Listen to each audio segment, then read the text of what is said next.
Shalom, hermanos. Falta Axel. Rápido, Axelina. Vamos a cantar el himno todos. Acérquense. 1, 2, 3.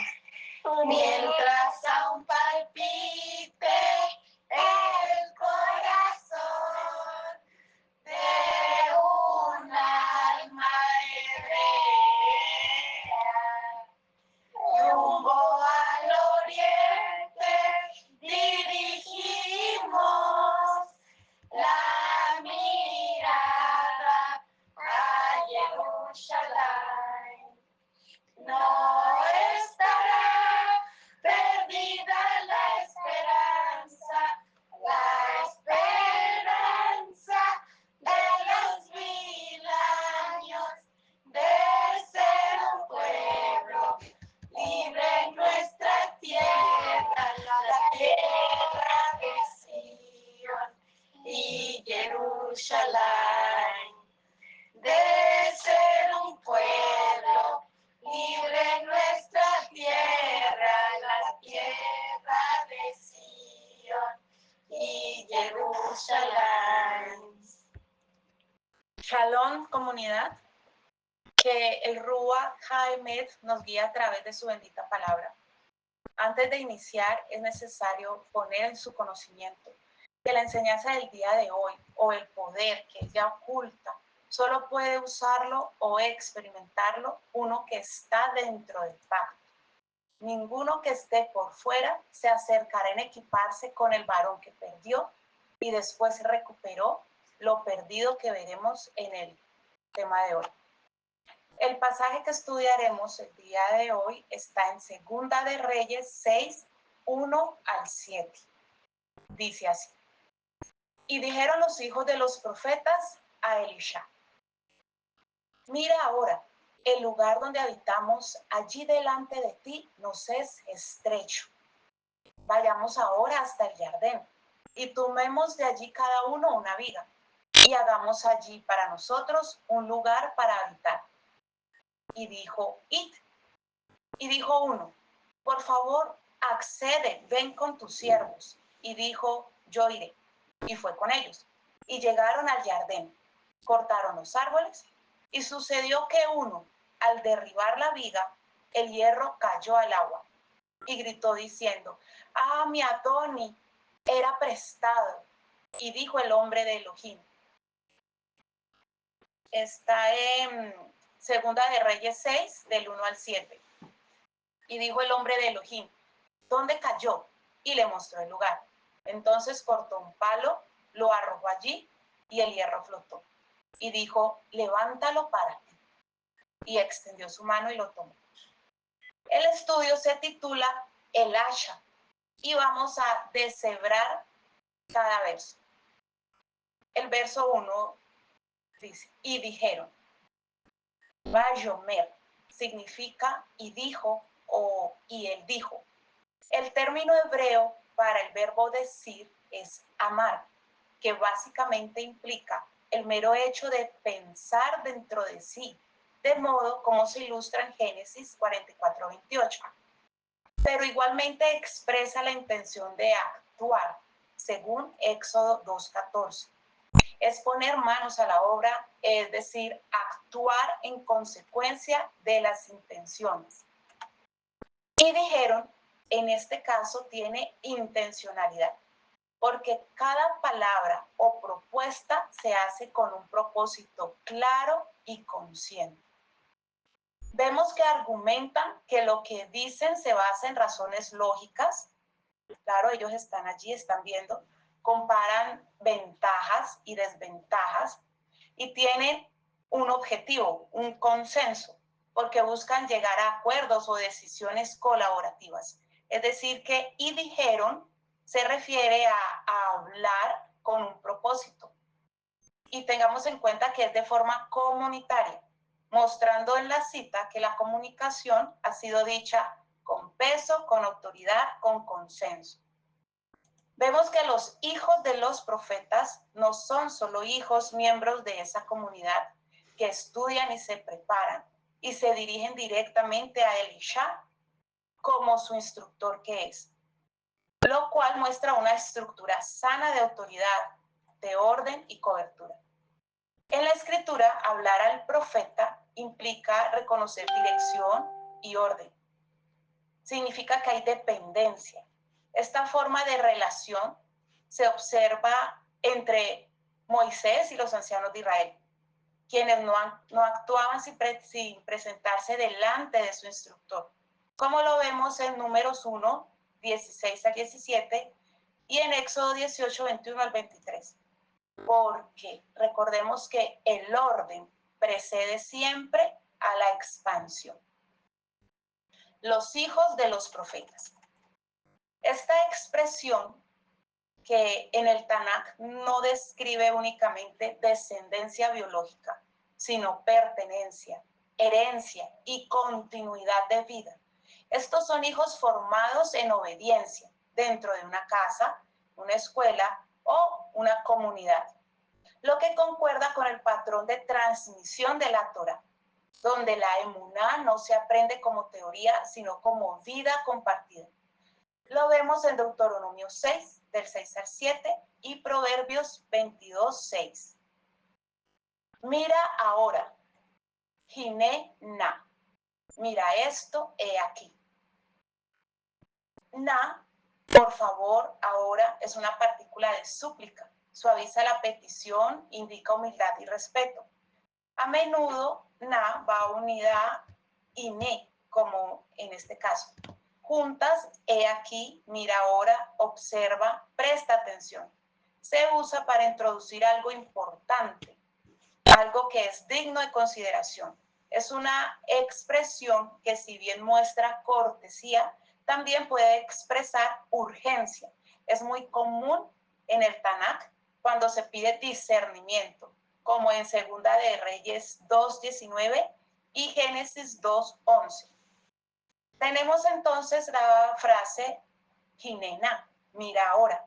Es una súplica, es un llamado respetuoso, sin quejas ni reclamos, reproches o altanería, sino con la conciencia de que toda necesidad debe ser presentada ante la autoridad establecida.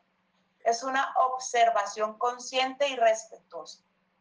Esto lo vemos cuando Abraham se presenta delante de Adonai para interceder usando la misma estructura de humildad y cercanía en Génesis 18:27.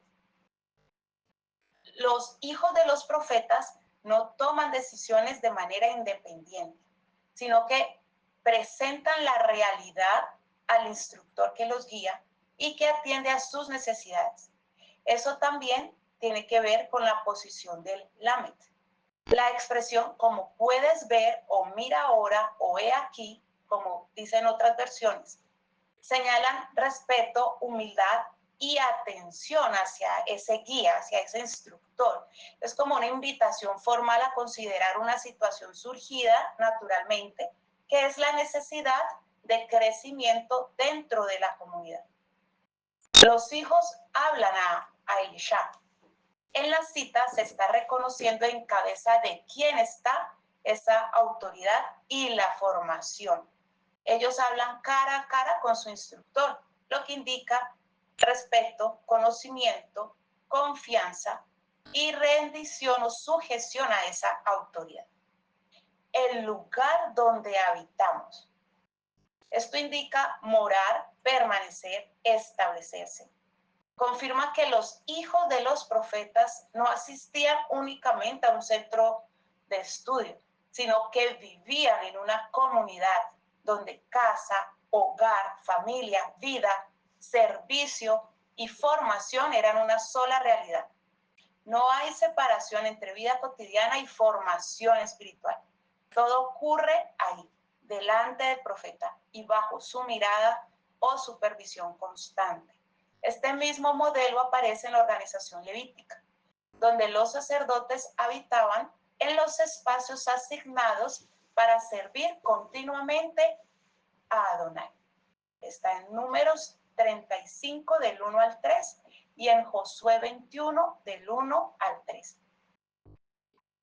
El texto añade una expresión clave, delante de ti, lefaneja. ¿Pero por qué clave? Porque si miramos sus letras, lamed es dirección, guía, autoridad, p, boca, expresión, nun, vida, continuidad, iod, mano u obra, y kaf, sofit, alma, pertenencia. Esto nos dice que los hijos a que refiere esta porción se encuentran orientados hacia la presencia, la guía y autoridad de su instructor. Lefaneja, delante de ti, viene de la raíz panim, que es rostro, presencia. Literalmente indica hacia tu rostro, lo que implica estar bajo su mirada, delante de él, como lo expresa Deuteronomio 10:8. En castellano decimos delante de ti, como si fuera distancia física. En hebreo es estar bajo la presencia directa. No indica metros, habla de posición relacional, porque panim no es cara física, es manifestación personal, es estar expuesto a esa manifestación. En el verso decir, vivimos bajo tu mirada, bajo tu guía, en tu cobertura. Es como si dijeran, nuestra vida está orientada hacia ti. Eso es que los hijos viven lefaneja, donde tienen crecimiento. También se pueden conectar con Ejad, porque ellos no crecieron lejos de él, sino como las plantas que reciben el calor del sol. Los hijos vivieron hacia el rostro, hacia la presencia del Ishar, orientados como los girasoles hacia su presencia.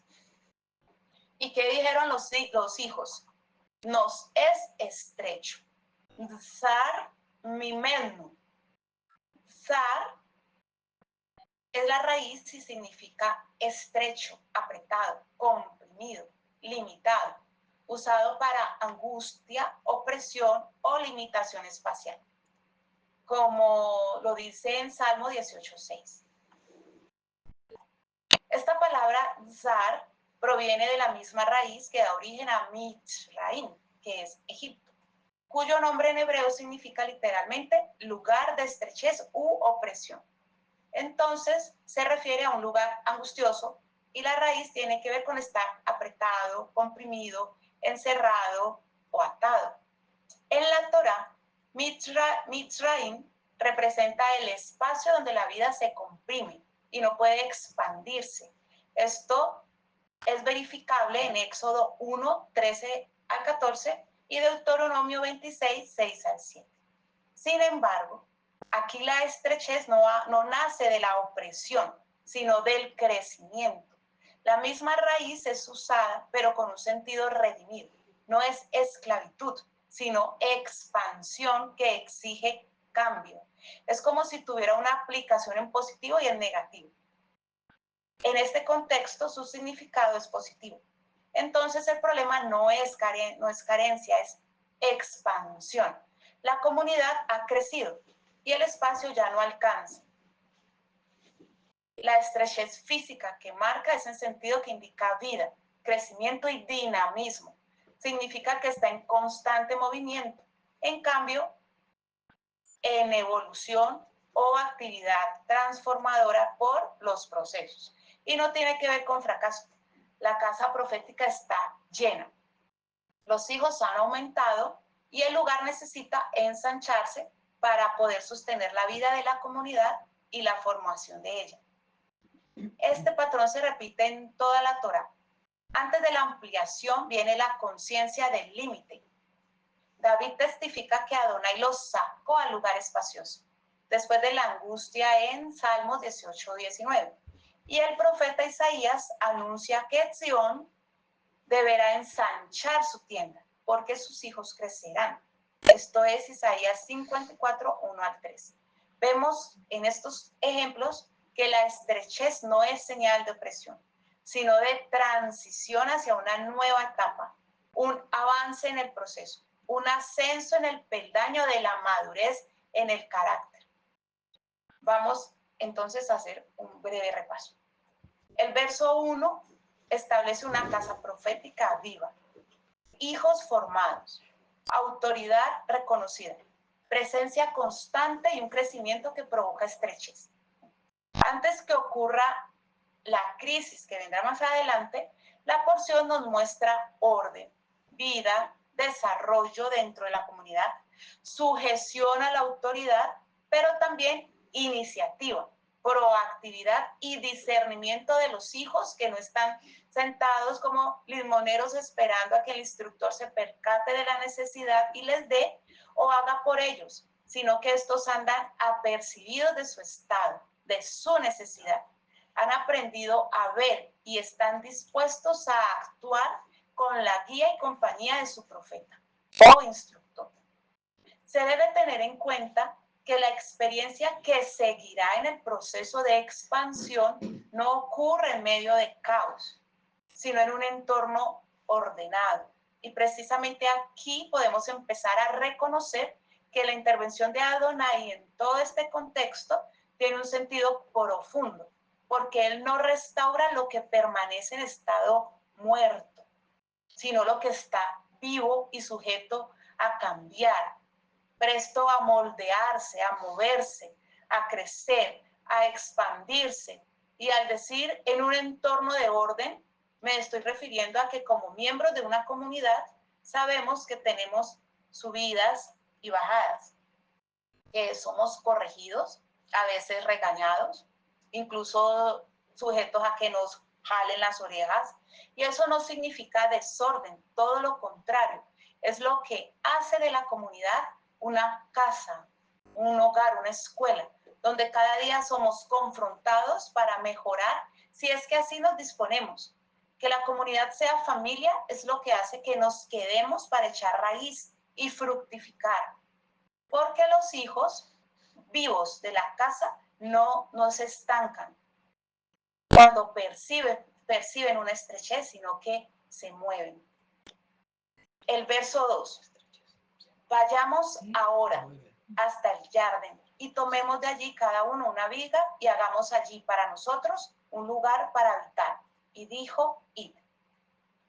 Vayamos ahora es Nel Cana.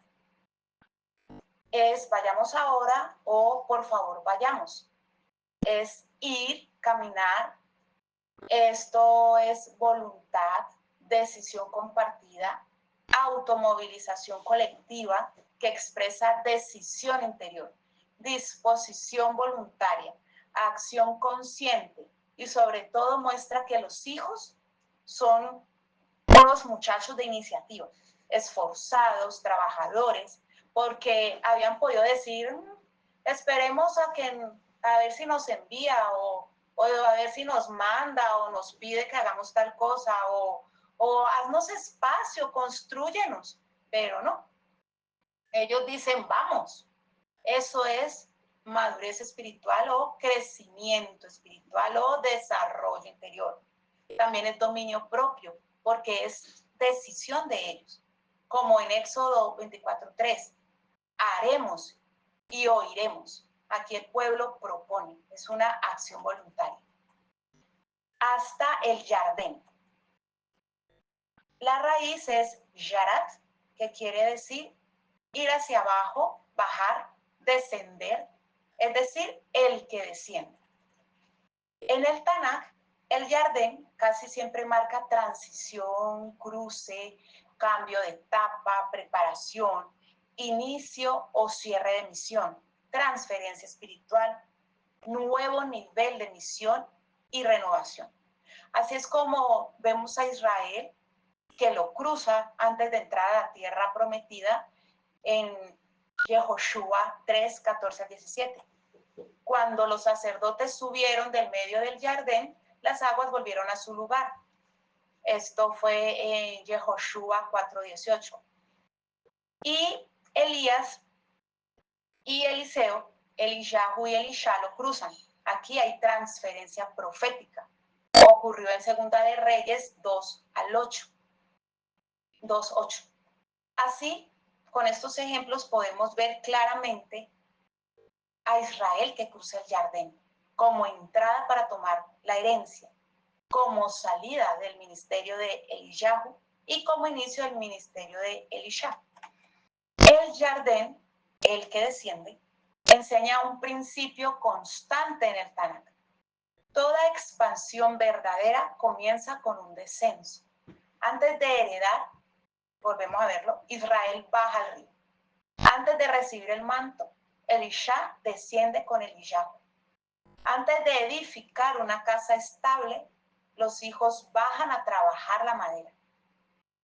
En la lógica hebrea, crecer no empieza subiendo o escalando posiciones, sino humillándose, dejando la comodidad, disponiéndose al trabajo en la comunidad. El descenso no es un retroceso, es preparación. Solo el que baja, el que se agacha como Nun y se dispone, puede luego levantarse como Lamed y continuar el proceso hasta alcanzar la estatura de Ta. El cruce del Jardín siempre sucede cuando hay un orden, una guía, sea el arca, un manto o un profeta. Hay obediencia, siempre, obediencia de por medio, pero no como la de un caballo que necesita el cabestro y los frenos, sino una con entendimiento, equilibrio y madurez para tener el discernimiento que le permita avanzar y no quedarse estancado. Antes de crecer, de edificar, primero se doblega el ego y se desciende, se vacía, se dispone, se reconoce la estrechez y se sale de la comodidad y así comienza el crecimiento. Y tomemos de allí cada uno una viga. Cora es viga, tronco estructural. No se refiere a un pedazo de leña, sino a material de construcción permanente. Ellos no fueron a improvisar, ellos están edificando algo firme y estable. Cada uno, una. ¿Esto qué significa? Distribución individual. ¿De qué? De responsabilidad. Esto enfatiza propósito, participación activa y personal. Nadie es espectador, nadie carga solo. Esto es comunitario. No se sobrecargan aquellos ni le dejan la responsabilidad a aquel, o cada uno en la comunidad asume su función para servir, para ayudar, para aportar, porque no es trabajo individual, es un equipo, son un ejat. Entienden que la casa debe ser construida y sostenida por todos, porque todos son iguales, como en Nehemías 4:17. Cada uno con una mano trabajaba. El patrón aquí es que todos trabajan, todos participan, no son meros espectadores esperando solamente recibir. Para nosotros, no dice para ti, Elisha, y esto no representa egoísmo ante el profeta o ser malagradecidos, sino la actitud de trabajo en Ejat, como ya lo había mencionado. Son una comunidad, un equipo que reman todos para el mismo lado por el crecimiento mancomunado. Y viendo la necesidad, actúan, como dicen por acá, de armas toman. Los hijos se escogen no quedarse de manos cruzadas esperando o viendo cómo unos cuantos construyen, sino que ante la estrechez van para construir cada uno bajo su responsabilidad y no como individuales o independientes, sino con su función clara. Cada uno ejerciendo el debido proceder que le corresponde. Cada uno con esfuerzo, pero en comunidad, con su propio ladrillo, o más bien con su propia viga, sus capacidades o talentos. Continúa el verso. Un lugar para habitar, es decir, un lugar para asentarse, permanecer, habitar, establecerse, morar con estabilidad. Los hijos no buscan construir o renovar algo temporal, tampoco algo improvisado que luego se les pueda venir abajo, ni dependiente de lo que otros hagan por ellos. Los hijos quieren habitar, permanecer, edificar algo que no se venga abajo con el viento. Por eso no esperan a que se les diga qué hacer, ni a que se les asigne tareas. Ellos ven la necesidad, la nombran con respeto y se movilizan. Es decir, que no se trata de construir solo una estructura física, sino de sostener un lugar que les permita seguir creciendo en familia, donde llegarán más hijos. Aquí hay conciencia, hay visión compartida, hay acción. Y justo ahí, en medio de esa decisión de avanzar en unidad, aparece la instrucción, la guía del instructor, del profeta. Y vemos que la respuesta de Elisha no es el protagonismo, sino respaldo. Él no impone ni cuestiona con arrogancia.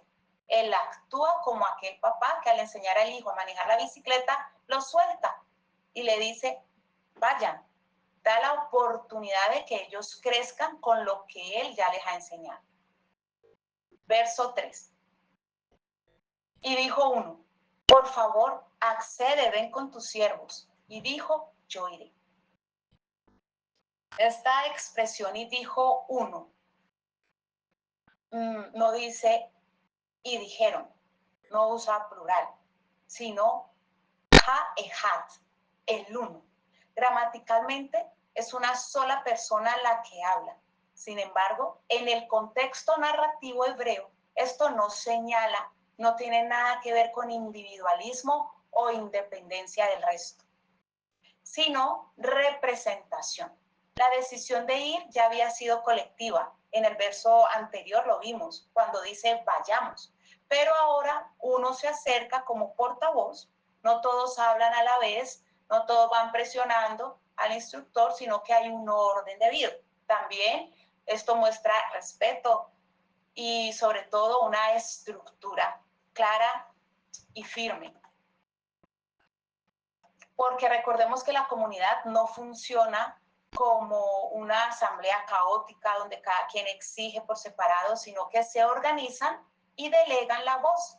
Esto quiere decir que hay acuerdo, consenso entre todos. Y uno expresa el sentir, el acuerdo, el pensamiento, la decisión común. Este patrón se observa en el Tanakh cuando el pueblo actúa como un solo hombre, en Jueces 28 y en Nehemías 8:1, donde se puede ver el principio de unidad comunitaria, mostrando no solamente unidad y consenso. Notamos que aquí esa misma unidad se manifiesta con madurez, que nada tiene que ver con un ruido o con pataletas, sino representación de la casa, de la comunidad, de la familia, que aprenden a trabajar juntos, y ese trabajar incluye también hablar, expresarse con orden, pero no es hablar de manera elocuente o con palabras rebuscadas, no, es hablar en acuerdo colectivo y de manera que une la decisión de todo el grupo, en el que si bien es una comunidad, cada cual hace su parte o tiene un rol. Rescato también que aquí no dice que los hijos buscaban salir de la estrechez para agradar al profeta, sino porque ellos eran conscientes que lo requerían para poder seguir creciendo. ¿Pero creciendo en qué? En los temas del Adón, porque ¿a quién le servía el profeta? Pues al Elohim. De él es que recibía y le daba a los hijos, a los discípulos, a los estudiantes, a los miembros de la comunidad. ¿Y creciendo en qué más? Si bien lo importante es la calidad y no la cantidad, la comunidad necesita crecer con aquellos hijos que así se disponen, y muy seguramente había hijos que aún no habían llegado a la casa de estudio y querrían en verdad aprender del Adón a través del Isha. Continúa el verso 3. Por favor, accede. Por favor no es el mero por favor o ven, vení, sino que significa consentir, acceder, tener a bien, dignarse. No es como que mandan al profeta o le ordenan como imperativo fuerte, sino que es una petición humilde, una súplica respetuosa, como decir, ten a bien acompañarnos, si gustas, consciente, si te place. Ellos no demandan la presencia del profeta, la solicitan con honra. Entienden que la autoridad no se obliga, se reconocen, no imponen, no exigen, ellos invitan. Con tus siervos, ellos, los hijos, no son esclavos o servidumbre forzada a actuar en una construcción. Los hijos se ven y comparten como servidores, como discípulos, como aprendices. Cuando dicen tus siervos, declaran pertenencia e identidad, como quien dice, somos tu gente, somos los que servimos bajo tu guía, somos los tuyos, caminamos contigo. Los hijos reconocen cobertura, son discípulos que permanecen ligados al instructor. Su misión no es autónoma, sigue conectada a la fuente que los instruye. Tenemos entonces que el asignado habla con respeto, pide permiso, se reconoce como siervo y solicita presencia del instructor, y este responde sencillamente, yo iré. 2 palabras nada más. 0 sermones, 0 condiciones, 0 control, solo presencia, nada de dominación, sino con acompañamiento, como un papá presente, cercano, con sencillez y disposición. Yo iré. El liderazgo del profeta o instructor no se impone desde la distancia. Se encamina caminando junto a los hijos. Está personalmente implicado, no detrás de ellos buscándolos, empujándolos, sino presente para ir cuando ellos lo requieren. Él acompaña si se lo permiten, porque no obliga. Con él se hace camino, es decir, hay relación, como en Bereshit 5:24. Hanó caminó con Elohim, tenían comunión. Éxodo 33:14. Mi presencia irá contigo. En Salmos 23:4. Tú estás conmigo. Así, la obra no se levanta desde la autosuficiencia ni desde la imposición. Vemos que los hijos ya decidieron trabajar, pero no desean caminar solos. Reconocen cobertura, valoran la presencia del profeta y piden que vaya con ellos, porque reconocen que no se la saben todas. Saben que la tarea de edificación no prospera si no tienen al que les enseña, porque comprenden que la bendición habita donde hay orden y sujeción voluntaria. Y Elisha no toma el control ni dirige desde lejos, simplemente se levanta y camina con ellos. La expansión de la casa no ocurre sin la compañía y respaldo del profeta. Además, recordemos que el profeta recibe de Eloé y él lo da o entrega o enseña a los estudiantes, a los hijos, y ellos son conscientes de la necesidad de instrucción. Verso 4. Y fue con ellos, y llegaron al jardín, y cortaron los árboles. Y fue. La raíz es halach, que es caminar, ir, andar, acompañar, conducirse. Claramente dice caminó. No dice y los dirigió, los mandó, los supervisó. Dice caminó. En el Tanakh, halach con alguien es acompañar, compartir trayecto, presencia viva, como decir Adonai caminó con Israel o Hanok caminó con Elohim. Con ellos, junto a, en compañía, a la par. No dice que delante o que iba detrás. Definitivamente Elisha no actúa como un jefe o uno más de la manada. Su presencia ofrece cobertura, respaldo, apoyo, presencia. Como en Bereshit 39:2, Adonai estaba con Yosef en favor y respaldo. En Yehoshua 1:5, como estuve con Moshe, estaré contigo. En Shemot 33:14, mi presencia irá. Esto es involucrarse, participar, acompañar en el proceso, es liderazgo íntegro. Voy a repetir los versos. Josué 1:5, Éxodo 33:14 y Génesis 39:2. Y llegaron. Ahora notamos una acción colectiva. Ya no se distingue instructor y estudiantes. Ahora son todos un solo grupo de movimiento. Hacia el jardín.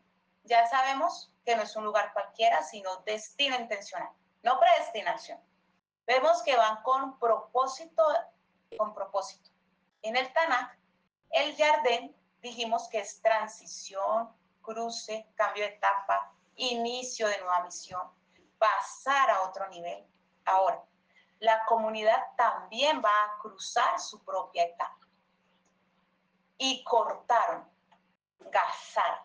No es simplemente cortar, sino que se refiere a la acción de cortar con intención y decisión firme, de dividir con medida para preparar un material, como quien corta vigas con un propósito de estructura. No están talando al azar, están trabajando con un diseño, con un plan, con un propósito, como en Job 22:28 y el Salmo 136:13. Los hijos no se adaptan a la estrechez. Ellos cortan con el pasado para edificar algo nuevo y mejor. Los árboles. Ha, etzim, etzim. La raíz es etz, con ain y tzadisofit, que significa árboles, maderos. Ya vemos que hay producción real, eso es lo que nos indica acción tangible. Aquí desaparece la conversación y empieza el esfuerzo, el trabajo. Tenemos que Elisha camina con ellos, llegan al jardín, trabajan. Esto nos enseña que la intervención de Elohim en nuestra vida no empieza con prodigios, señales milagrosas, sino con hechos simples y cotidianos. El instructor no dirige desde lejos, sino que camina con ellos, porque la autoridad no se impone, se hace presente. Ellos llegan al jardín, ese lugar de transición donde toda etapa vieja queda atrás, y sin más palabras comienzan su labor, a trabajar, sin espectáculo ni urgencia espiritualizada. Hay manos, esfuerzo, propósito. La expansión de la casa no nace de un evento inesperado, sino del trabajo fiel. El hecho imposible o milagro que veremos después, que vendrá después, pero primero viene la obediencia cotidiana, justo ahí, en medio del trabajo normal. Es donde ocurre el incidente del hacha. El quiebre viene dentro del proceso, no antes. Desde el verso 1 hasta este verso número 4, debemos identificar que los hijos están sirviendo. Ellos están cumpliendo una mitzvah, cumplen con sus obligaciones. La mitzvah, como acción concreta, expresa fidelidad al pacto. Es la forma práctica de caminar, de conectar, de alinearse con el profeta. Sin embargo, sucede algo. Mientras están cumpliendo la mitzvah. Verso 5. Y sucedió que uno, al derribar la viga, el hierro cayó al agua y gritó diciendo, mi Adoni era prestado. Aquí por primera vez aparece pérdida, angustia, clamor, deuda y responsabilidad. La historia deja de ser construcción y se vuelve crisis. Aparece otra vez uno, pero ahora ese uno no es portavoz, ahora está individualizado. En el verso 3, uno habla por todos. Ahora, en el verso 5, uno falla personalmente. Vemos unidad comunitaria, pero responsabilidad individual, porque la comunidad no borra la responsabilidad personal. Notemos también que el hijo está trabajando, no anda de ocioso. La crisis ocurre mientras obedece, mientras sirve, y esto pone en acción a la Shin. No todo problema viene por pecado, a veces viene en medio del servicio fiel. La construcción venía tan ordenada, tan madura, cuando de repente tropieza con la pérdida. En el Tanakh, hierro Barcel suele asociarse con dureza, armas, herramientas, firmeza, metal duro, fuerza material. También tiene que ver con la capacidad de trabajar. Lo vemos en 1 Samuel 13, 19 a 22, que se refiere al hierro como la capacidad de trabajar, como capacidad militar. En Deuteronomio 8:9 dice, tierra cuyas piedras son hierro, Barcel. En Deuteronomio 28:48 dice yugo de hierro, que se refiere a opresión fuerte. Hierro se refiere a lo fuerte, a lo que pesa, es decir, que al agua no se fue una hoja o un pedazo de palo. No, lo que se cayó fue el Barcel, que es valioso, pesado, indispensable para la labor emprendida, difícil de reemplazar, porque sin hierro no hay herramienta, sin herramienta no hay construcción. La capacidad de edificar se perdió. El problema funciona. Significa que la obra se detiene porque es el hierro, no es un hierro, es específico, la cabeza del hacha. Esto significa la pérdida, porque no es cualquier pieza, es esa pieza, la necesaria, la justa, esa cae al agua. Ya el contexto nos indica pérdida de capacidad, impotencia, necesidad de intervención del profeta, del superior, porque cayó la capacidad de edificar. También podemos ver el hierro que cae como instrumento de servicio. Como mencioné anteriormente, el hierro se usa como instrumento de guerra y como instrumento de trabajo. El hierro no flota cuando cae al agua. El texto nos declara que lo humano se pierde en lo incontrolable. Sin embargo, en esta parte me surgió la pregunta de ¿cómo se le cayó el hacha? ¿Eso es normal?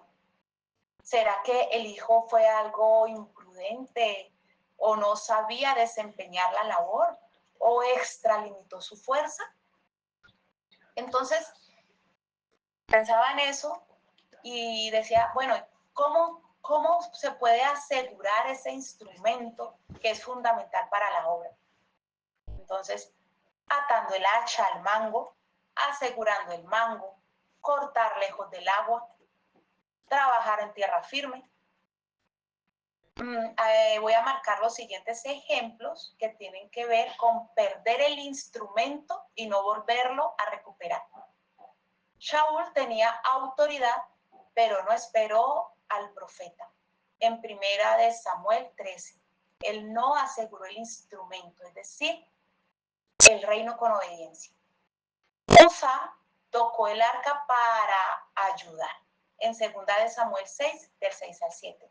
Cuando no aseguró el instrumento, el deber hacer, la instrucción, con Torah, sino con impulso, con emoción. Y Salomón, en 1 Reyes 11, pidió sabiduría, pero no guardó límites. El instrumento sin vigilancia se pierde. El barcel, hierro, también representa el instrumento como extensión de la mano, es decir, el poder delegado al hijo para ejercer dominio y transformar el entorno. Como instrumento, el hierro cumple su propósito cuando responde a la intención del usuario. El hacha corta el árbol y el hombre gobierna la materia. El orden de Génesis 1:26 se mantiene. El hijo domina la creación. Pero cuando el hierro cae al jardín, el orden se invierte y el instrumento deja de servirle y pasa a ser controlado por el entorno que es el agua. El agua lo traga. Entonces el instrumento ya no tiene capacidad, ya no transforma. Ahora es arrastrado por las corrientes. Aquí ocurre una inversión de dominio, porque antes de caer, el hijo usa el instrumento y el instrumento transforma el entorno, pero después de caer, el entorno domina el instrumento y el hijo queda limitado, queda impotente. En el Tanakh, una herramienta no es un objeto neutro, es la prolongación de la intención del hombre, porque el hacha no corta por sí sola, corta porque el brazo de la persona la mueve. De ahí que cuando los sabios dicen que el hierro es extensión de la mano, afirman que el instrumento actúa en lugar del hombre. Eso es poder delegado. El hombre no toca el árbol, el hierro lo toca por él.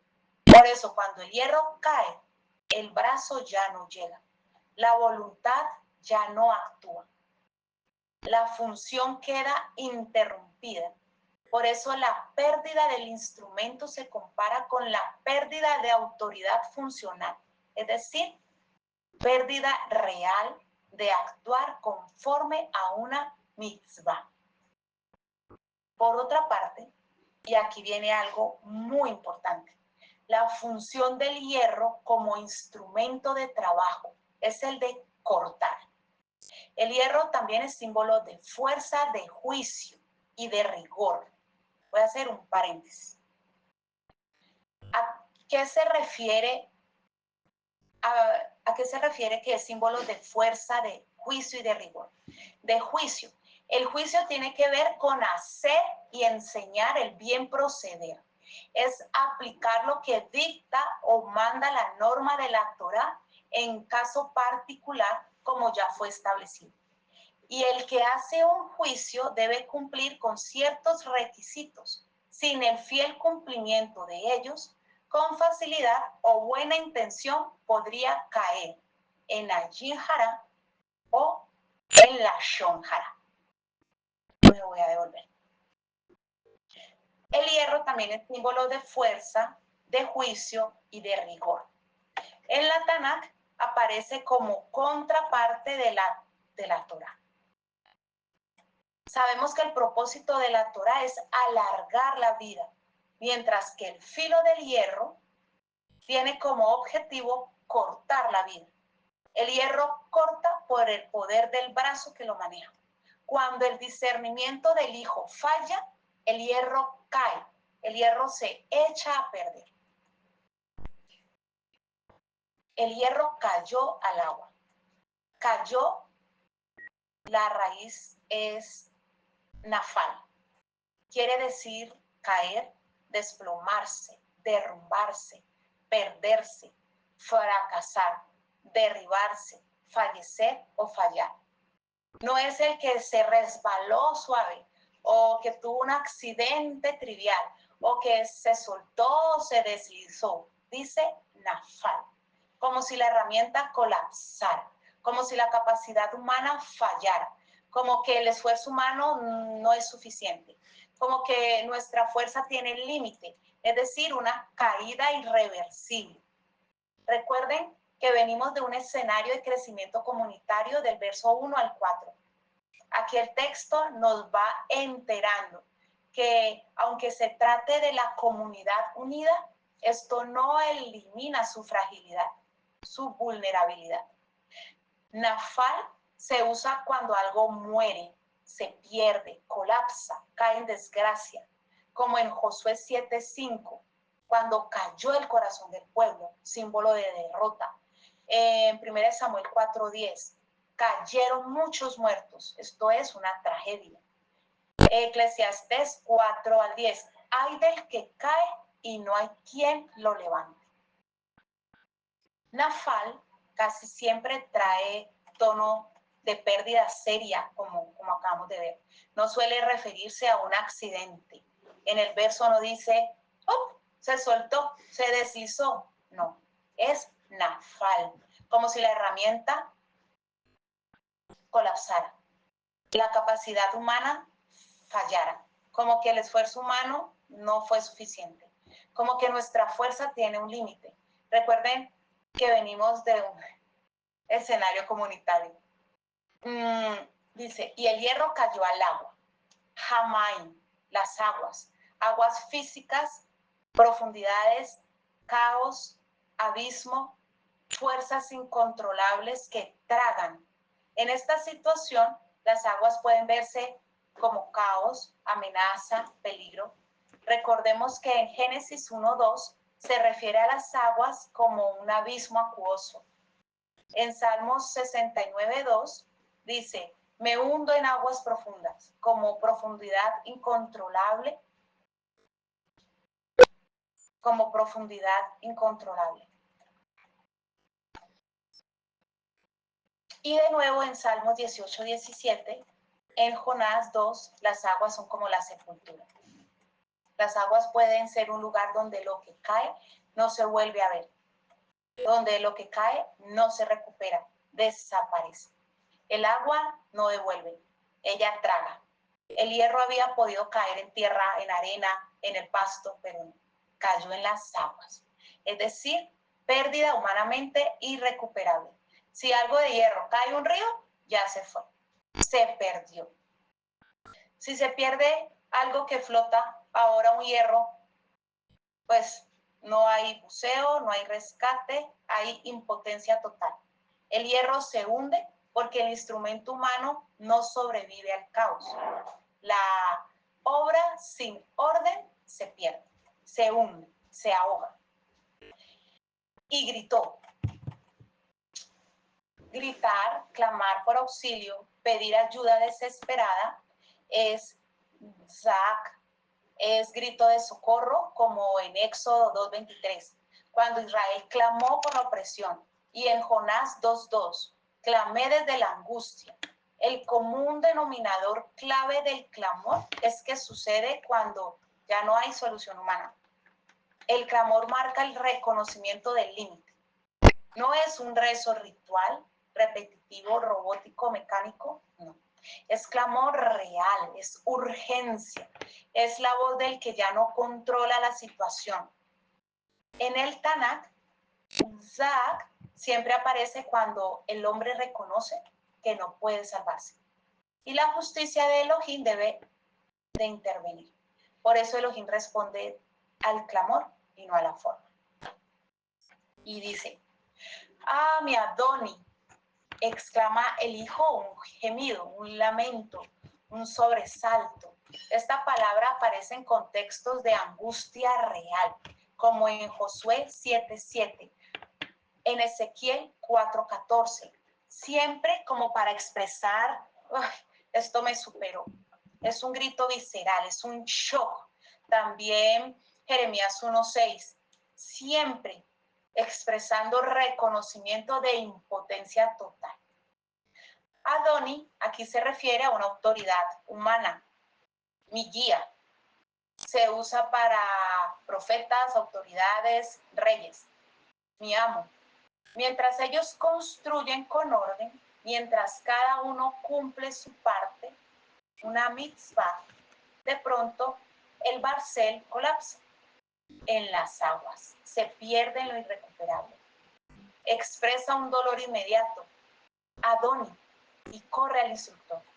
El verso nos indica que cuando la fuerza humana falla, el discípulo, aprendiz, hijo, no huye, no esconde la mano, sino que corre a su instructor y no oculta el error, no finge, no huye de manera cobarde e irresponsable, sino que clama, reconoce su incapacidad y esto indica madurez. Él reconoce la pérdida mientras estaba cumpliendo una mitzvah.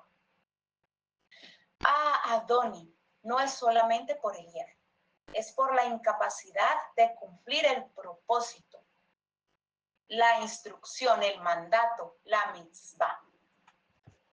Pues era prestado. Pedir prestado, solicitar, pedido, algo no propio, es Shaul. ¿Y por qué eso multiplica la angustia? ¿Por qué?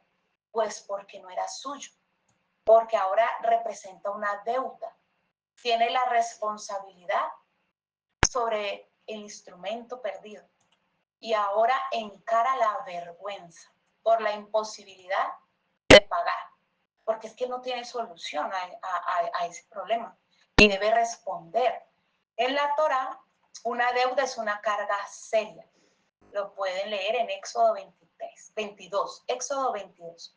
Perder algo prestado es una falta grave. Por eso el grito.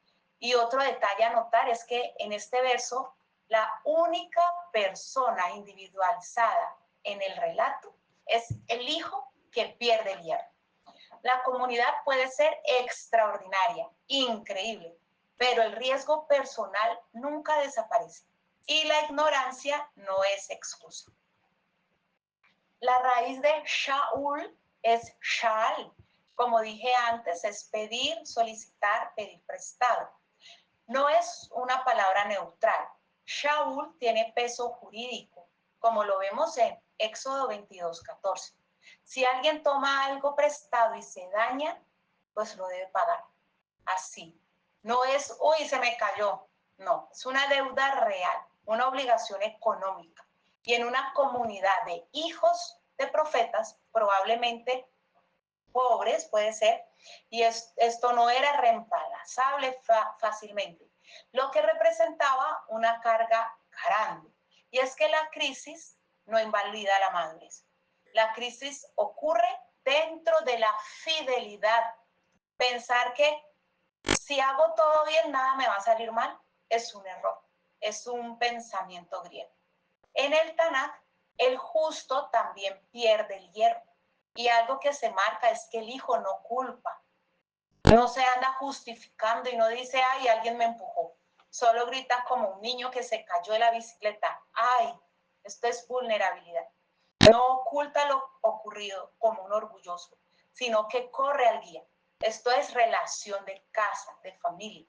Vimos que trabajan juntos. Luego piden la presencia del profeta. Después, en medio del servicio, ¡boom!, algo se pierde. Y ahí es cuando aparece la intervención del instructor. Y esto no es porque él tenga algún poder propio, sino porque actúa como canal del orden de Elohim.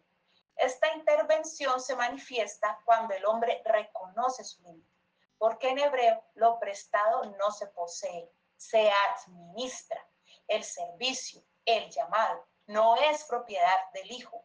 Lo prestado no se usa con libertad o como uno quiera, sino con temor y conforme a la instrucción. Cuando olvidamos esto, el instrumento cae al agua. Es decir, cuando el corazón deja de ver el servicio como préstamo, baja la vigilancia. El caso es que el hacha no era suya. Por lo tanto, estamos hablando de una capacidad que no es suya. Usa una autoridad delegada. Esta lección nos enseña que el asunto no trata sobre un fallo técnico, trata es de un fallo moral. Es decir, quien usa sin autorización el poder del juicio, del din, lo pierde. Pues ejercer el juicio sin el anclaje en la justicia de la Torá pierde efectividad, de modo que se hunde. En Génesis 3:6 muestra el caso en el que no se administró en obediencia. Y en Deuteronomio 8:17-18 dice, no digas mi fuerza me lo dio. Observamos que perder el instrumento puede llevar a una pérdida de conciencia. Sin embargo, el verso 5 nos dice, espera, aún no todo está perdido. Hay esperanza, porque vemos que el hijo, a pesar de la pérdida, no se conforma. ¿Y qué hace? Clama y reconoce su falla a la mitzvah. Él asume el error con humildad ante su autoridad y demuestra disposición genuina para hacer teshuvah. Recordemos, para que una teshuvah sea completa, se debe mencionar el error cometido. Además, mostrar la disponibilidad en corregir el asunto en cual se falló, a fin de no repetirlo.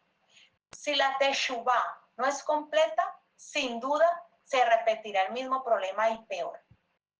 La instrucción saca el problema de su raíz y para sacarlo no basta decir, disculpa, lo siento, porque Judas supo que lo que cometió fue un error, pero no mostró los frutos del verdadero arrepentimiento, de la verdadera teshuvah. No actuó en justicia, sino que terminó ahorcándose. No siguió los pasos. Para que no terminemos como Judas, después del hierro, hay que proceder de la manera correcta, como el hijo de este caso, que perdió lo prestado.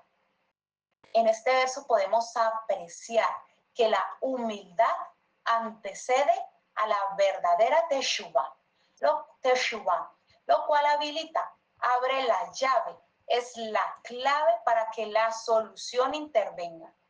Ahora vamos a pasar al verso 6. ¿Qué se activa después de la humildad y la correcta teshuvá? Vamos a ver. Y dijo el hombre de Elohim, ¿dónde cayó? Y le mostró el lugar. Entonces cortó un palo, lo arrojó allí y el hierro flotó. Ish ha Elohim, varón de Elohim, representante de Elohim, servidor de Elohim, agente, comisionado de Elohim. Este título en el Tanakh se usa para hombres que como Moshe, que como Shemuel, que como Eliyahu, que como Elisha, fueron varones que actúan como representantes ante el pueblo del Elohim de Israel. ¿Dónde cayó? Elisha pregunta, pero pensemos, ¿Elohim no sabe dónde cayó? Claro que sí. Entonces, ¿para qué pregunta? En la escritura, cuando Elohim o un profeta pregunta, no es por recabar información, por falta de conocimiento sobre ella, es por involucrar al discípulo, al hijo, porque al hacerlo participar lo obliga a ubicar el problema, a poner atención a lo que viene, a asumir el resultado, la consecuencia. Igual que en el ¿dónde estás? De Génesis 3:9 o el ¿qué tienes en tu mano? De Éxodo 4:2. No trata de un interrogante meramente informativo, curioso, sino totalmente formativo. Vemos entonces que antes del restablecimiento del orden hay que reconocer exactamente dónde ocurrió la pérdida. Esto como para crear conciencia, admitir responsabilidad y tener una ubicación en el espacio y el tiempo. Y dice, y le mostró el lugar. Mostrar, makom, lugar, sitio fijo, espacio, posición, morada estable, punto específico. En hebreo bíblico, makom no es solo geografía. Muchas veces es un espacio donde algo sucede. La realidad donde algo se manifiesta, es territorio consolidado, es más existencial porque se refiere a condición, a situación, a ámbito, incluso cuando se dice Hamakom sobre Adonai. La idea es de fundamento, de sostén, la realidad que lo contiene todo. Es una forma poética de hablar de su omnipresencia y sostén continuo, porque Él es el lugar donde se habita seguro. Lo vemos en Génesis 28:11. Ese Macón se vuelve punto de encuentro con Él. Éxodo 3, el lugar se vuelve Kadosh por la presencia manifestada del Adón. Al mostrar el lugar, no solo se señala un punto en el río, se está diciendo, aquí ocurrió la pérdida. Está identificando el problema. La manifestación de lo que ocurrirá ahora no ignora la realidad, sino que la enfrenta. Y dice, entonces cortó un palo. Gatzab, cortar, tallar, partir. El profeta había podido tomar un palo, pero no. Dice que cortó. Hubo una acción deliberada y una preparación. Elisha ve el problema, señala el lugar, corta madera, todo es aparentemente muy físico, muy simple. Lo maravilloso que sucederá no entra en lo cotidiano. Y es que nadie se lo imagina. Nosotros porque ya sabemos. Palo, un palo. es Erz, Ain y Sadi Sofit. Madera, árbol, palo, tronco, rama que puede ser desde árbol vivo hasta una vara simple. En mentalidad hebrea, Etz no es un palo cualquiera, así como en Génesis 2:9, que se refiere al árbol de vida, en Deuteronomio 21:23, colgado en un Etz, Éxodo 15:25, donde Moshe arroja un Etz a las aguas amargas y las aguas se endulzan. Elisha está actuando como Moshe, trayendo restauración, provisión e instrucción de salvación. Algo vivo vence lo pesado y muere. Recordemos al hierro que es pesado, frío y que se hunde, en contraste con la madera que es viva, ligera y que flota. Es como que la vida vence a la muerte. De nuevo, el barcel, recordemos que es el hierro pesado que se hunde en las aguas del caos y lo traga, lo devora. Y el discípulo, aprendiz o hijo impotente clama a Elisha, que no usa la fuerza, sino que lanza la madera, la vida, y el hierro flota. Lo pesado no se rescata con más peso, lo hundido no se saca con fuerza humana. La restauración viene por intervención de vida de uno más fuerte y no precisamente en fuerza bruta.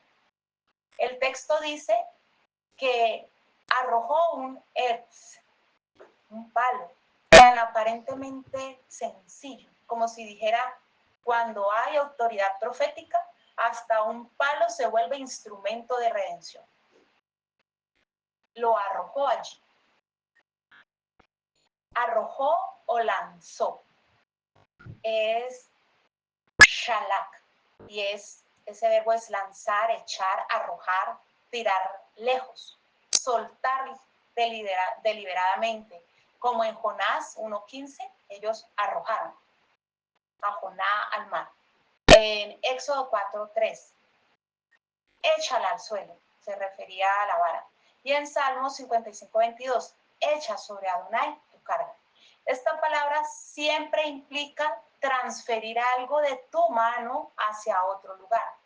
Muchas veces también comunica soltar control, delegar, entregar algo que ya no puedes manejar. Elisha no mete la mano al agua. Él no bucea, no rescata con fuerza humana, no toca el agua con la mano. Él lanza algo diferente. No resuelve en el mismo nivel del problema, sino que interviene con otra dimensión. Él introduce obediencia en el caos. Luego lo arroja, lo lanza allí, hacia ese lugar exacto. Dice allí, al punto exacto. Esto muestra dirección, precisión, especificidad. Va justo, directo al lugar de la pérdida. Y el hierro flotó, subió, emergió, sobresalió a la superficie. El hierro flotó. Esto es imposible naturalmente. El verbo es salió a la superficie, como si algo invisible emergiera. Lo que estaba hundido, perdido, muerto, ahora es visible, accesible, recuperable. El varón de Elohim pregunta, ¿dónde cayó? Y le muestran el lugar. Y él corta un madero, lo arroja allí, y el hierro emerge.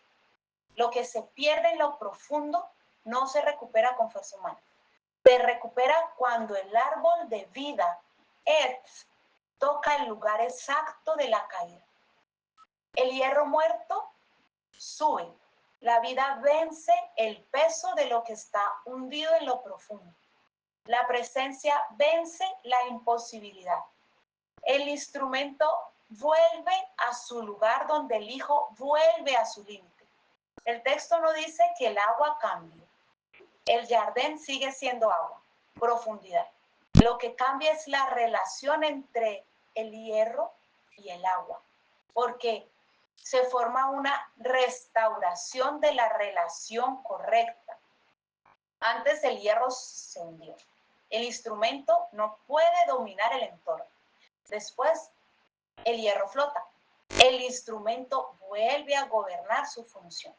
Esto lo vemos en Génesis 1:2. Las aguas cubrían como un caos. Y Salmo 114:3.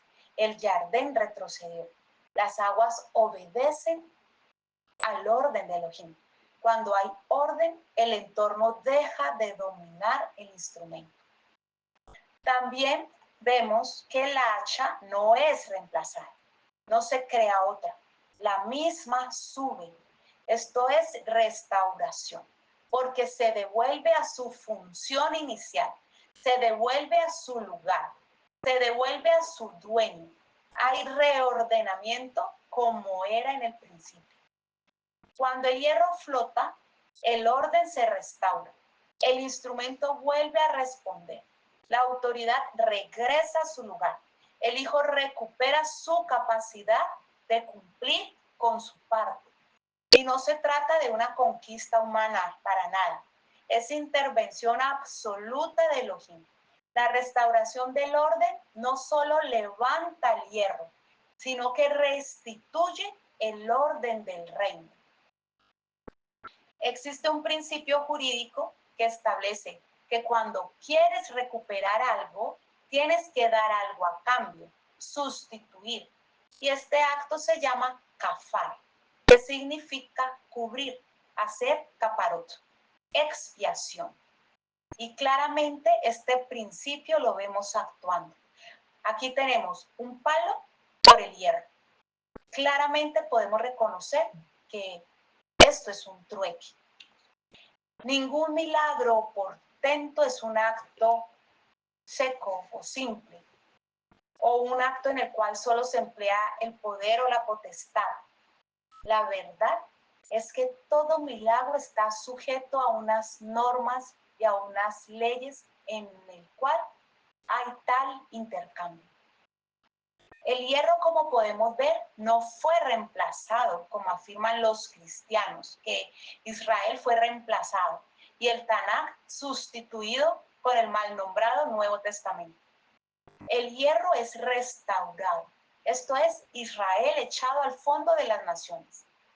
Y es la señal del etz, del madero, sobre la cual Hamashiach pagó el trueque para que se restaure o para que flote Israel sobre las naciones. Esto es Ha-Berich Ha-Hadashah, el pacto del renovado, o lo que en realidad contienen los escritos de los apóstoles. Es la restauración, no la sustitución del hacha. No se cambió la ley por la gracia. Tengamos en cuenta que el hierro no deja de tener peso aunque flota. Y esto sucede porque es sostenido por una fuerza superior. Asimismo, el din, el juicio, sigue siendo juicio. Es decir, que sigue teniendo el mismo peso, tal como el pueblo de Israel no ha disminuido su peso. El valor que le da el Elohim de Israel como por igual a la persona que pierde el instrumento, es decir, el poder del din, del juicio. Esta persona no pierde el valor que tiene, sino que este valor o este peso es sostenido hasta que la identidad se restaura. El madero etz en el pensamiento hebreo es símbolo de la vida. Y esto porque la Torá es llamada Etz Haim, árbol de vida, conforme a Proverbios 3:18. Y esta metáfora destaca a la Torá como fuente de sabiduría, de sustento espiritual y de guía para una vida significativa. De este modo, el hierro, es decir, el juicio, que es la capacidad de juzgar, de pensar, lo que les expliqué adelante, puede ser restaurado solo cuando está anclado en el etz, en el mango, es decir, en la Torá. Cuando falta el mango, el hierro cae en el caos, es decir, en todo tipo de fuerza descontrolada. De nuevo, cuando hay restauración, entonces flota el hierro. Y este es anclado al mango. Ahí es cuando uno puede recuperar aquello que ha perdido. El hacha que flota revela que el juicio y el poder, aunque se hundan en el caos por falta de sujeción espiritual, son restaurados cuando se reanclan a la Torá. Vamos al último verso, que es el verso 7. Y dijo, levántalo para ti. Y extendió su mano y lo tomó. Levántalo para ti, alzar, elevar, exaltar, sacar de lo bajo a lo alto, es el mismo campo semántico de ser exaltado, ser enaltecido, elevar del polvo. Vemos que el hierro cayó, descendió, se hundió, pero ahora se eleva. Es el movimiento inverso. Podemos relacionar la caída como tumá, pérdida, y la elevación como tikkun, restauración. El suceso sorprendente, es decir, el milagro que ocurrió, no termina cuando flota el hierro, sino que termina cuando el Hijo lo levanta. Para ti o por ti. Podía haber dicho, levántalo, pero en vez de eso dice, levántalo para ti, por ti mismo. El varón de Elohim no es quien lo toma, el discípulo es quien lo toma, porque de Elohim es la obra de restauración, pero el Hijo hace el movimiento. La restauración es personalísima. Lo perdido vuelve a las manos iniciales. Cada cual hace lo que le corresponde. Lo vemos, por ejemplo, cuando el mar se abre, pero el pueblo es el que camina, lo atraviesa. Asimismo, flota el hierro. Pero tómalo, es la instrucción. Eloé nunca reemplaza o quita la responsabilidad humana que corresponde a cada cual. Es como si dijera, eleva eso que volvió a la superficie, hazlo tuyo otra vez. Se te acerca la salvación, pero tus decisiones la concretan. Elisha no lo devuelve, el hijo debe tomarlo. El profeta restaura el orden, pero no reemplaza la responsabilidad. Levántalo para ti. No hay sustitución, hay responsabilidad renovada, como lo muestra Jeremías 6:16. Volved a las sendas antiguas. Y Malaquías 3:7. Volved a mí y yo volveré. Y extendió su mano. Shalak es el verbo. Esto es alargar, acompañar, crecer, ejercitar, sacar. Extender la mano implica apropiarse, tomar posesión, actuar con decisión. No hay espacio para la lentitud ni para dormir. Me muevo hacia eso porque el movimiento, para que suceda lo imposible, y exige esa iniciativa, ese estar despiertos. Génesis 3:23 lo muestra, igual Proverbios 31:20 y Jeremías 17:8. Finalmente, y lo tomó. La caja, tomar, agarrar, aceptar, adquirir, ganar, percibir, recibir, recoger, tomar. No solo se refiere a algo material, corpóreo, físico, es recuperar lo perdido. Casi suena como redención. El varón de Elohim habla y el objeto flota. Ordena, levántalo. El hijo extiende la mano, lo toma. Elohim inicia y el hombre responde. Si el hombre no extiende la mano, el hierro sigue flotando, sigue perdido. Esto indica que la acción imposible o el milagro, sin acción humana, se convierte en favor desaprovechado. El hierro como herramienta prestada, hundida, irrecuperable, representa a Israel, como ya se mencionó.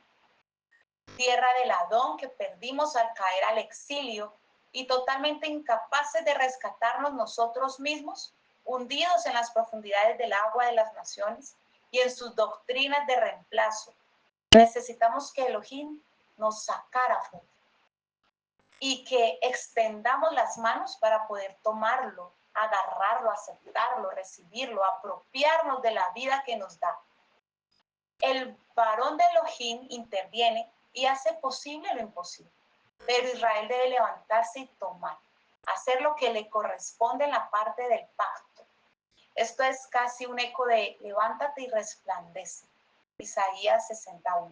El Adón te va a llamar y te da la mano para que te levantes y que camines, pero la decisión de salir es tuya. En narrativa hebrea, tomar muchas veces marca resolución o posesión final, como por ejemplo, tomó esposa, es incorporación a su vida, es un estado nuevo, es relación establecida. Lo vemos en Génesis 24:67. También tomó el libro, tomó el rollo para leerlo públicamente, es decir, que ya lo tiene, lo asume con autoridad, como autoridad y gobierno operativo para ejercer su función en Nehemías 8:3. También tomó la tierra, esto es conquista, estableció dominio en Josué 11:23. Y en esta cita es pérdida revertida, porque no está expresando un simple gesto físico, sino apropiación real. Cuando el hijo lo toma, el instrumento deja de estar perdido y vuelve a su dominio como al principio. El caos y la confusión en las muchas aguas terminan y el orden se restablece. Tenemos entonces que los hijos de los profetas necesitan espacio. Eso en el verso 1 y en el 2. Luego van al jardín a cortar madera, del verso 3 al 4. Y el hierro cae, llega a la crisis del verso 5. El instructor, varón de Elohim, interviene en el jardín, en el verso 6. El hijo, discípulo, estudiante hebreo, recupera la herramienta en el verso 7. Aquí, en esta cita 7, se restaura lo perdido en el verso 1. Esta porción 7 la respaldamos con Génesis 2:15. Y tomó a Adonai al hombre. Acto definitivo de colocación. Éxodo 4:4. Extiende tu mano y agárralo. Es el mismo patrón, extender y tomar. Josué 8:7. La tomarán. Juan 21:6 o Johanán 21:6. Echaron la red y no la podían sacar. Acción de Adonai más la acción de los hijos. Mismo principio que aquí. Elisha, como instructor, varón de Elohim, provoca y el hijo de su discípulo actúa. El patrón aquí es orden que levanta, acción que extiende y posesión, tomar. Hay una especie de cooperación, como diciendo, el rescate ya está hecho, ahora haz tu parte. Elohim restaura e Israel como hijo responde. Tenemos que el jardín no traga, redefine. Israel entra esclavo y sale nación. En Yehoshua 3. Elisha entra discípulo y sale profeta. En Segunda de Reyes 2. Naamán entra leproso y sale limpio. En Segunda de Reyes 5. El hierro entra perdido y sale restaurado. En nuestra cita de Segunda de Reyes 6. En todos, el jardín no destruye, sino que reubica, restablece. Por eso los sabios dicen, el jardín no es agua, es frontera entre estados asignados por Elohim, quien redefine la posición del hombre. Finalmente, y a manera de conclusión, podemos aprender de Segunda de Reyes 6, 1 al 7, que el tema no trata de un hacha, sino del proceso de formación dentro de una comunidad en la que los miembros están apercibidos y pueden saber cuando hay una necesidad de servicio dentro de ella y actúan con iniciativa. Igualmente nos habla de descender el ego para ser cooperativos y ejercer trabajo compartido, donde cada cual, conforme a sus talentos, capacidades y aptitudes, tome su viga y construya conforme al modelo entregado. Esto por el bien de todos y de los que se sumarán, sin necesidad de empujar, sino despabilados y no meros espectadores. El pasaje nos muestra responsabilidad individual y presencia del varón de Elohim que enseña y da libertad dentro de la cerca protectora que es la Tanakh. Así, actuando se aplica lo aprendido. Eso es oído obediente diario.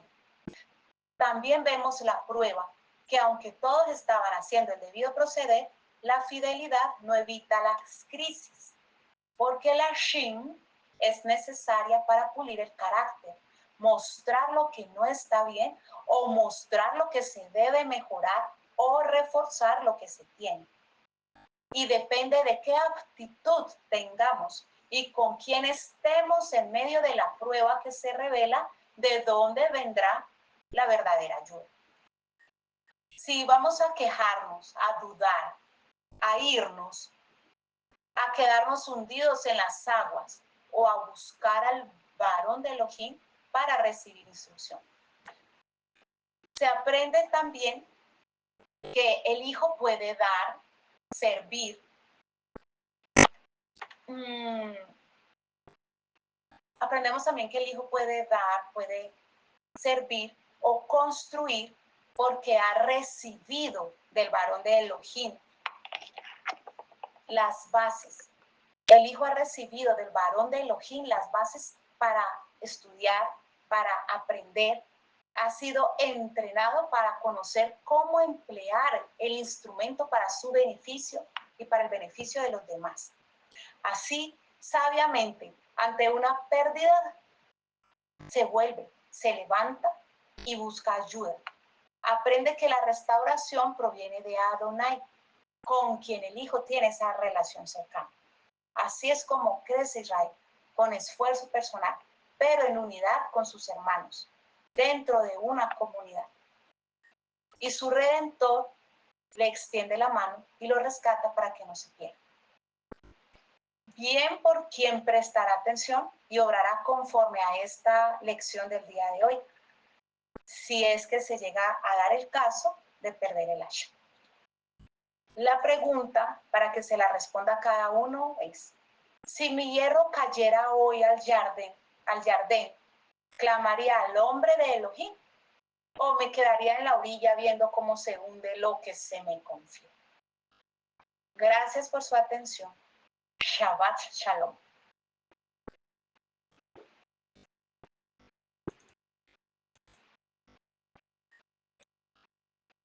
Gracias, hermana. Viene la hermana Elisha con una jaleta. Hermano José, yo canté la otra semana, entonces como nos turnamos mi hermano y yo para cantar, le toca a mi hermano cantar. Bueno, está bien. Igual. Oka tu nombre Onai, Oka tu nombre Onai, Rey de los cielos y mares, pescados tu nombre Onai, de día y de noche te busco, digo bien y pronto Onai, me apartas y todos los males, porque santo es tu nombre Onai, ven, te necesito, ven, adoro. Ven, yo te lo muestro. Ven, adoro. Dame fuerza Elohim, dame fuerza Madón, porque tú eres mi luz, por mi salvación. Dame fuerza Elohim, dame fuerza Madón, porque tú eres mi luz y mi salvación. Cada esto siempre Onai, cada tu nombre Onai, me deja más magia saber. Cada tu nombre Onai, ven, te necesito, ven, adoro, ven, yo te lo ruego, ven, adoro. Adonai Eloheinu, Yeshua HaMashiach, Adonai Eloheinu, Yeshua HaMashiach. Adonai Eloheinu, Yeshua HaMashiach. Adonai Eloheinu, Yeshua HaMashiach. Gracias. Gracias, hermano Toniel. Muy hermoso, gracias. Bravo.